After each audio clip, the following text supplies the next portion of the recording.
Hello everyone, welcome back to the channel. In today's video, we are going to discuss how to check Mac hardware specs. Let's start the video. First, what you have to do, click on this Apple icon and now click on About this Mac. Now here you can see an interface of macOS Monterey. Now what you have to do, click on System Report.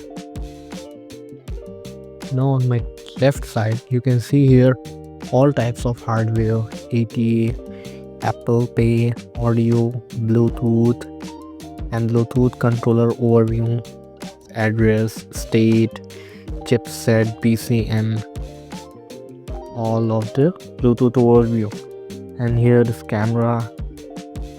You can see here model ID, unique ID, card reader, controller, diagnostics, Ethernet, fiber channel, everything here.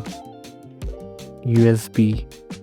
You can see here the overviews of the hardware. So this is the basic steps to know your hardware specs. I hope you find this video very useful. Don't forget to like, subscribe and share. Thank you for watching.